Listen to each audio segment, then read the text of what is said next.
നമസ്കാരം. ഇന്ന് നമ്മൾ മനസ്സിലാക്കാൻ പോകുന്നത് വളരെ ശക്തമായ ഒരു ആശയമാണ്. യഥാർത്ഥ മാറ്റമെന്ന് പറയുന്നത് പുറത്തുനിന്ന് വരുന്ന ഒന്നല്ല, അത് നമ്മുടെ ഓരോരുത്തരുടെയും ഉള്ളിൽ നിന്ന് തുടങ്ങേണ്ട ഒന്നാണ് എന്നതിനെക്കുറിച്ചുള്ള 1961 ഒരു സന്ദേശത്തെക്കുറിച്ചാണ് നമ്മളിന്ന് സംസാരിക്കുന്നത്. നമുക്ക് ഒരുമിച്ച് ഈ ആശയത്തിന്റെ ആഴങ്ങളിലേക്ക് പോകാം. നമ്മളെല്ലാവരും ആഗ്രഹിക്കുന്ന ഒരു കാര്യമാണ് ഈ ലോകം കുറച്ചുകൂടി നന്നായിരുന്നെങ്കിലെന്ന്, അല്ലേ?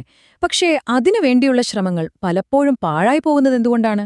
ഒരാൾ ലോകത്തെ നന്നാക്കാൻ ഇറങ്ങുമ്പോൾ എവിടെയാണ് ശരിക്കും പിഴവ് പറ്റുന്നത്? ഈ ഒരു ചോദ്യത്തിൽ നിന്നാണ് നമ്മൾ തുടങ്ങുന്നത്.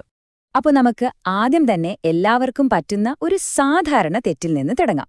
അതായത്, ലോകത്തെ മാറ്റാൻ ശ്രമിക്കുന്നതിന് മുൻപ് നമ്മുടെ ശ്രദ്ധ പോകുന്നത് തെറ്റായ ഒരിടത്തേക്കാണ്. അതെന്താണെന്ന് നോക്കാം.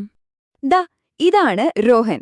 നോക്കൂ, അവനൊരു കണ്ണാടിയുടെ മുന്നിൽ നിന്ന് വല്ലാതെ ദേഷ്യപ്പെടുന്നുണ്ട്.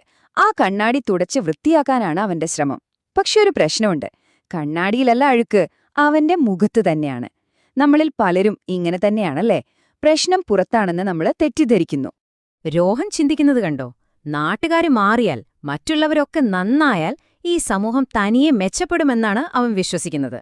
എല്ലാ പ്രശ്നങ്ങളുടെയും കാരണം പുറത്താണെന്ന് കരുതുന്ന നമ്മുടെയൊക്കെ ഒരു പ്രതിനിധി മാത്രമാണ് രോഹൻ. അപ്പോഴാണ് അവനൊരു ഉപദേശം കിട്ടുന്നത്. ആ വാക്കുകൾ അവനെ ശരിക്കും ചിന്തിപ്പിച്ചു.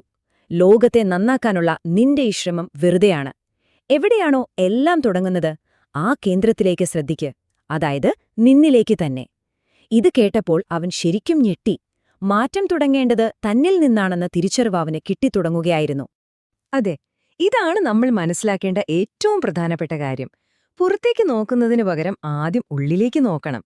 ലോകത്തെ നന്നാക്കാനുള്ള യാത്രയിലെ ആദ്യത്തെ സ്റ്റെപ്പ് എന്ന് പറയുന്നത് നമ്മൾ നമ്മളെ തന്നെ നന്നാക്കുക എന്നതാണ്.